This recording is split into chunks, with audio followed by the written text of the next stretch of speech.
Bonjour les petites abeilles!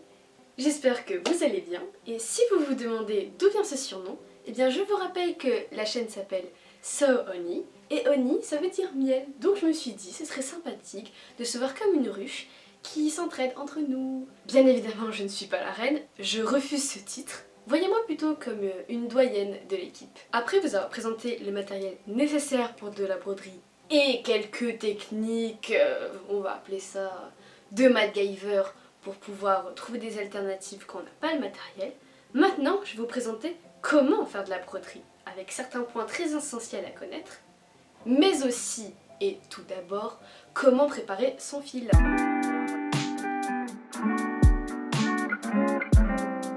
Donc la vidéo va se partager en 3 parties. Étape numéro 1, comment préparer son fil. Parce qu'en général, les fils qui sont utilisés sont composés de 5 brins ou 6 brins, ce qui fait parfois beaucoup trop pour faire de la broderie, le fil est trop épais. Et on veut que ce soit plus fin, surtout que plus votre fil est épais et plus ça peut fragiliser la construction de votre tissu. Du coup, c'est toujours bien d'avoir des brins plutôt à 2 ou à 3. Donc, bien évidemment, il faut séparer le fil. Et les fils de broderie sont faits pour, en fait. Ensuite, en deuxième partie, je vais vous expliquer les points essentiels de la broderie. Donc ceux à savoir, vraiment très simples, très basiques, mais ceux à savoir faire parce qu'ils servent énormément, voire pour pas dire tout le temps. Et aussi quelques points que je trouve assez amusants et qui, quand je me suis renseignée dans la broderie, sont des points qui sont souvent présentés, mais que je ne présente pas tous les points amusants, mais ceux que je me dis ça peut servir quand on veut faire certaines choses en broderie. Donc on va aller préparer le fil, je vais le chercher, j'arrive tout de suite. Donc là on a notre fil, et bon, là j'enlève. J'essaie de le prendre dans le bon sens parce que la dernière fois que j'ai enlevé, j'ai réussi à l'emmêler. Ouais, voilà. Un certain sens parce qu'après ça fait des nœuds partout et c'est très embêtant. Donc je l'enlève tout doucement. Le problème c'est que voilà, j'ai enlevé les protections, je vais pas utiliser tout le fil. Bah, faut bien que j'embobine tout ça quelque part. Donc je vais prendre un support. Quand vous n'avez pas de support, par exemple, vous pouvez prendre un rouleau de papier toilette. Voilà. Ici je vous rappelle, on est la chaîne de la crise, donc du papier toilette.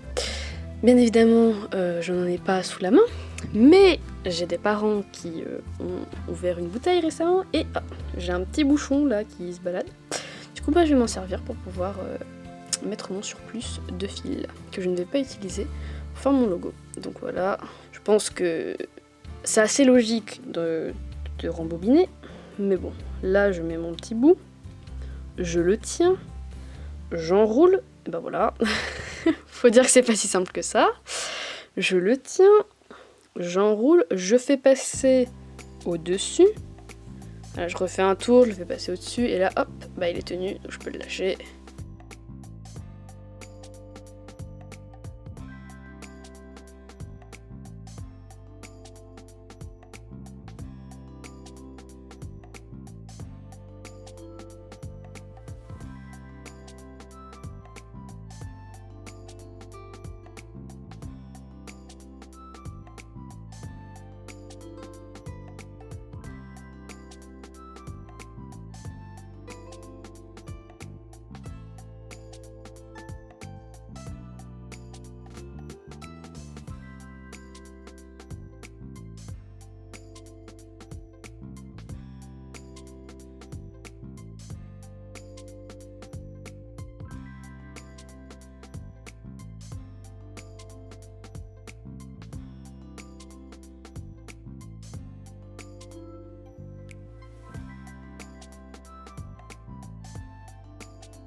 Donc au niveau des fils à utiliser, je me suis fait un petit mémo pour pas m'embrouiller dans les paroles. Vous pouvez utiliser plusieurs fils. Déjà, il n'y a aucun souci à utiliser du fil de couture basique. Par exemple, c'est ce que j'ai fait pour faire les ailes de mon abeille. J'ai juste pris du fil blanc normal, mais bien évidemment le fil blanc, vu qu'il est très fin, je l'ai doublé. Sinon ça va pas être visible. Mais pour ce que c'était, j'avais besoin que ce soit assez fin la broderie, donc du fil de couture c'est très bien. Mais en général, si vous voulez faire des broderies plus grosses, là il va falloir du vrai fil à broder, aussi appelé fil moulinet, et qui fait qu'il y a plusieurs brins dedans et que après on peut le séparer. Ce qui est très bien avec le fil de broderie, c'est que c'est vous qui choisissez comment vous voulez l'utiliser. Vous voulez qu'il n'y ait qu'un seul brin comme un fil de couture, très bien, vous séparez qu'un seul brin. Vous voulez qu'il y en ait 4, vous en séparez un, vous le mettez de côté, vous gardez les 4 autres et vous commencez à faire votre broderie. Vous en voulez 2, vous en voulez 3, c'est comme vous le décidez. En général, quand c'est à 1, à 2 et à 3, vous pouvez le doubler. Mais bon, arriver déjà à 3, quand vous le doublez, ça fait 6 en tout. Ce qui fait que de temps en temps, vous allez peut-être sentir que si vous brodez sur des vêtements, sur des tissus, vous sentez que le fil il a du mal quand vous faites sortir votre aiguille à chaque fois d'un trou, une couture. Ça a du mal, c'est parce que c'est assez gros. Pour commencer, il est intéressant de prendre du fil à broder en moulinet. Donc moi, je vous ai montré le jaune, il ressemble à ça. Mais de base il n'était pas comme ça. En général ce sera la marque DMC. Mais moi la première fois que j'ai fait de la broderie, j'ai pas commencé comme d'habitude avec du fil mouliné, j'avais pas le temps pour ça. Je passais dans un carrefour et là je vois qu'il y a un merveilleux pack de coton perlé qui écrit derrière, c'est écrit c'est parfait pour de la broderie, souple et soyeux, voilà. Du coup je me suis dit, c'est un pack, il y a plusieurs couleurs. Il y avait, là il y a vert foncé, rouge, vert clair, orange. Là j'ai du jaune et il y a aussi du noir. Du coup je me suis dit c'est parfait pour commencer, il y a une couleur basique, il y a du jaune. Je m'imaginais déjà dans ma tête faire une abeille, donc je me suis dit jaune, noir, ça passe. Bien évidemment il n'y avait pas de blanc dedans, donc pour les ailes du fil de couture. Mais c'est bien parce que c'est un pack avec plusieurs fils. Et surtout c'est moins cher. Après le fil est assez fin, donc je dirais que c'est à peu près, on peut le voir, c'est du fil à 2 brins, ce qui fait qu'il n'est pas très épais. Donc vous pouvez soit le doubler pour en avoir 4, soit le laisser normal pour en avoir 2. Et c'est suffisant pour broder. Mais j'ai trouvé, la première fois que j'ai fait un motif et que je l'ai passé à la machine à laver, que la couleur a du mal à tenir. Par exemple le noir, ça va tenir, c'est du noir quoi. Mais j'ai fait une broderie à motif avec du jaune et j'ai l'impression que la couleur jaune a un peu d'éteint avec le noir. Parce que j'avais mélangé noir et jaune et j'ai l'impression qu'il y a eu un petit bémol, ça s'est un peu décoloré. À voir sur le très long terme si ça tient bien. Mais j'ai pas l'impression, tandis que je sais que ce fil qui est fait pour de la broderie sûre et uniquement pour de la broderie, il va avoir un meilleur maintien au niveau de la couleur et que la couleur va pas disparaître avec le temps. Donc voilà, c'est ce qu'il faut savoir. Au niveau de la marque, là c'est écrit Loisir & Co et à l'intérieur c'est du HEZC, mais je peux pas dire si c'est une marque officielle. Donc pour ce faire, je vais utiliser du fil jaune et que je vais séparer parce qu'actuellement il est en 5 et moi j'aimerais bien qu'il soit séparé en 2 et en 3. Donc pour cela, il va falloir un support, vous pouvez prendre votre table. Donc il va falloir votre fil, des ciseaux pour couper le fil et moi je vais m'aider d'une pince à linge pour pouvoir le faire. Alors, étape numéro 1, moi je prends une aiguille pour m'aider à séparer le fil. Donc, avant même de faire ça, je vais choisir la longueur de mon fil. Je conseille de prendre une longueur de bras, à peu près comme ça, pour commencer. Ou à la rigueur, en général, moi je prends, jusqu'à là maximum. Si vous commencez à prendre 2 longueurs de bras, ça va faire beaucoup. Surtout pour séparer le fil. En général, plus votre fil est long et plus c'est compliqué de les séparer. Donc je vous conseille de vous prendre un petit peu de fil, des petites longueurs. Déjà là c'est quand même assez grand. Mais de prendre des longueurs pas trop grandes. Parce qu'après sinon vous allez galérer à séparer le fil. Et croyez-moi, il va y avoir des nœuds partout. Donc ça va être très embêtant. Je prends une aiguille pour faciliter ma séparation. Je mets 2 brins de côté et 3 autres de l'autre. Je commence juste à la main, comme ça, à le défaire. Vous pouvez le faire à la main, comme ça, en tirant dessus. Mais souvent, il y a plus de risque d'avoir des nœuds. Donc moi, ce que je vais faire, c'est que je vais attraper mon morceau avec 3 brins.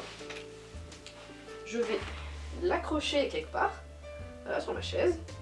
Hop. Donc maintenant, ça risque de pas être très évident, mais je mets mon grand fil en perpendiculaire et de l'autre, je le mets en parallèle au fil à 3 brins et je tire doucement. Je reprends plus court. Ça bloque. Tout doucement, tout doucement, tout doucement. Tout doucement. Attention, il y a un peu de ça. C'est à côté. Et voilà! J'ai réussi à séparer mon fil en 2 brins. Maintenant que c'est fait, je vais pouvoir commencer à broder. Donc maintenant, je vais vous montrer les points. Alors tout d'abord, j'ai pris un morceau de coton noir, basique, pour le mettre dans mon tambour. Et dessus, j'ai dessiné des traits, de légers traits blancs, grâce à des crayons pour textile. Donc voilà, juste pour avoir des repères, mais ce serait mieux si vous aviez du tissu blanc et vous pouvez prendre un crayon ou un stylo, c'est pas dérangeant puisque c'est juste un test. Donc là, j'ai pris mon fil et je vais vous montrer comment on fait le tout premier point, qui est très important, le point droit. Donc je commence quelque part sur ma ligne. Hop. On ressort l'aiguille. Alors, comme d'habitude, je fais un nœud d'arrêt au niveau de mon fil. Ça va pas se voir, mais j'ai fait un petit nœud. Ce qui fait que quand ça ressort, hop, ça s'arrête. Vous voyez, ça ne veut pas aller plus loin. Donc là, je vais essayer de faire quelque chose d'à peu près régulier, mais je vais le remettre à la même distance, donc à peu près 1 cm. Hop. Et je vais faire des petits intervalles comme ça en fait. Hop, pareil, de l'autre côté, je replante environ 1 cm. Hop, voilà. Donc ça c'est un point droit quand ça s'alterne. Je vais faire comme ça, allez, 2-3 fois, juste pour bien vous montrer à quoi ça ressemble.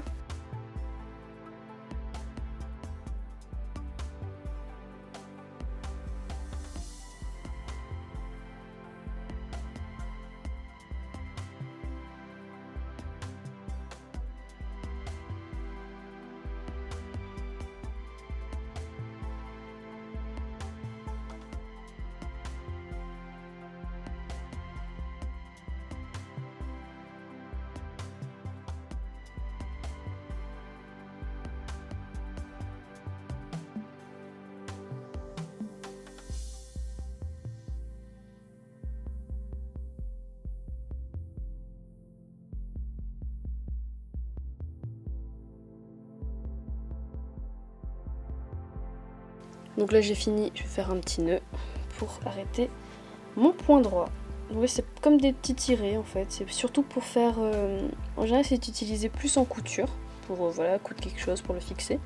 En broderie ça peut être un style, par exemple sur des manches, faire des petites finitions comme ça, mais ça peut être aussi utilisé en élément de décoration. Je l'utilise pas beaucoup, mais c'est un point à savoir faire et qui est vraiment très simple.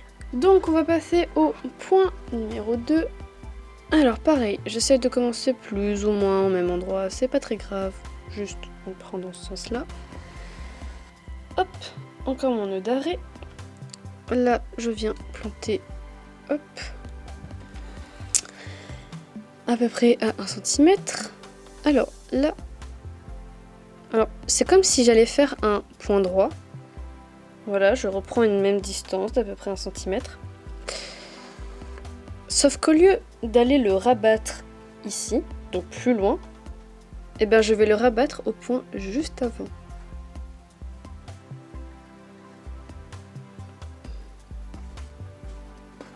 Pour qu'en fait, ça fasse une ligne droite.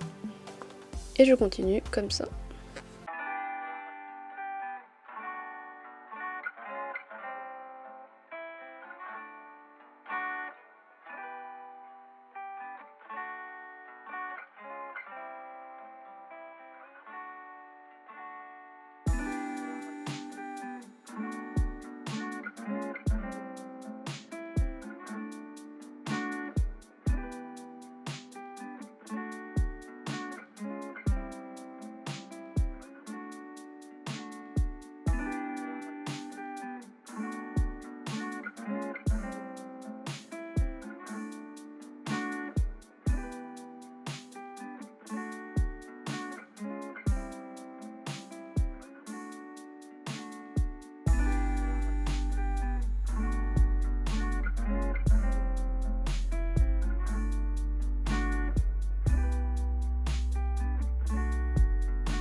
Voilà, c'est fini. Maintenant, je vais arrêter mon travail pour passer au point suivant. Donc ensuite, troisième point très essentiel, j'appelle ça le point de remplissage. Alors, je suis désolée, je n'ai pas le terme exact, mais il est utilisé majoritairement pour faire du remplissage. Donc voilà, je pique une fois ici, à la base, ça c'est vraiment pour commencer. Et je vais essayer de prendre la parallèle, donc tout droit, piquer un trait juste à côté. Là, je vais venir piquer juste à côté, ou en tout cas le plus proche possible, pour qu'on ne voit pas vraiment de trou entre. Et je vais revenir repiquer juste à côté du deuxième point. Voilà, pour vraiment, hop, qu'on voit pas le trou et qu'en fait ça se continue quoi. Je vais faire ça sur quelques centimètres pour que vous compreniez vraiment ce que ça fait.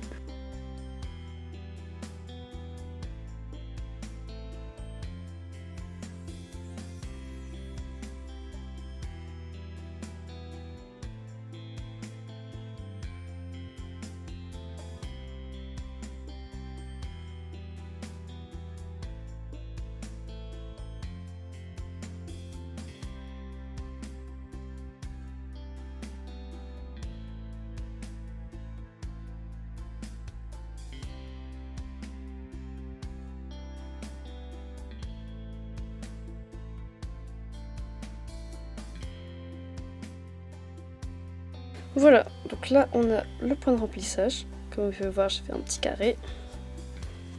Carré rectangle, je ne saurais pas trop dire. Et donc, bah ça c'est un point de remplissage qui est utilisé quand on a des motifs, comme le nom l'indique, veut remplir de couleurs. On n'est pas obligé de faire que les contours, parfois on remplit de couleurs quelque chose. Donc ça, c'est un point de remplissage.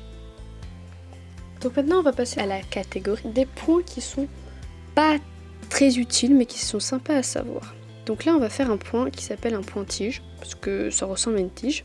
Donc là on a ma ligne. Mais je vais pas piquer sur ma ligne, je vais piquer juste à côté.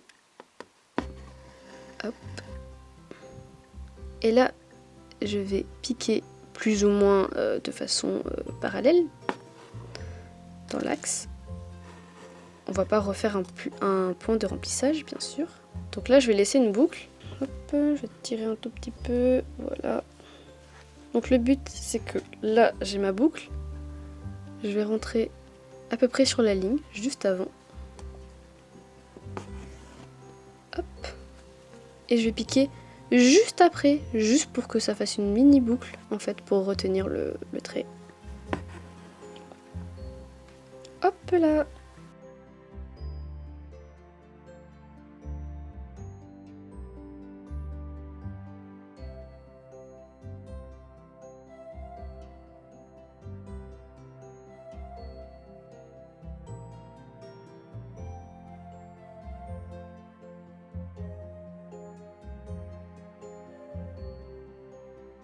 Et voilà, si on le prend dans ce sens, bah du coup ça ressemble un peu à une tige. Une tige jaune, mais une tige. Donc il n'est pas forcément essentiel, mais il est très beau et je le trouve plutôt amusant.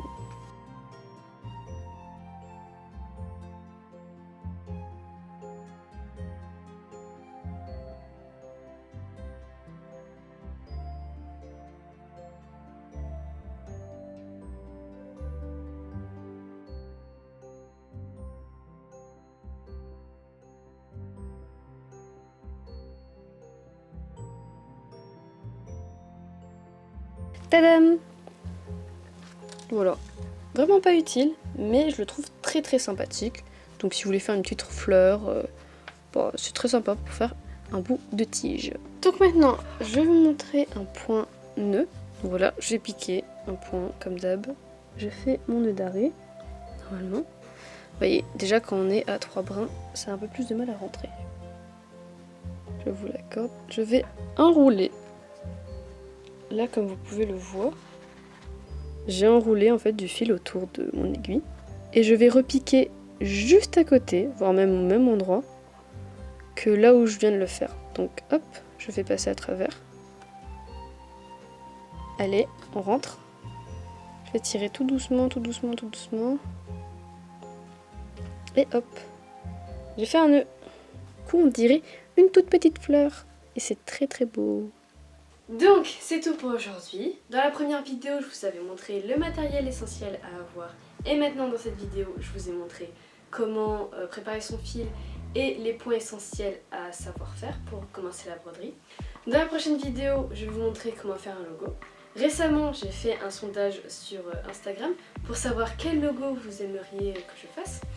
Et il est ressorti que c'était One Piece. Malheureusement, vu que je suis tête en l'air, je n'ai pas pu faire un screen pour vous montrer les résultats. Mais la dernière fois que j'ai regardé, c'était One Piece qui avait été décidé. Mais si jamais vous voulez que je fasse aussi un logo de Naruto, très bientôt je vais faire un concours sur mon Instagram pour vous proposer peut-être pas un logo de Naruto, mais quelque chose d'autre. Je ne vous en dis pas plus. Je vous en reparlerai à la fin de ma prochaine vidéo après le logo de One Piece. Et je vous dis juste qu'il faudra rester très actif sur mon Instagram, ou en tout cas de suivre bien mon Instagram, parce que ça risque d'arriver très vite. Et j'espère que ça plaira à tout le monde. Donc, comme d'habitude, je ne vous fais pas de bisous parce qu'il y a le Covid. Mais n'oubliez pas que si aujourd'hui vous avez passé une mauvaise journée, eh bien demain, ça ira mieux. Et ici, on est qu'amour et bienveillance. Donc moi, je vous dis bye!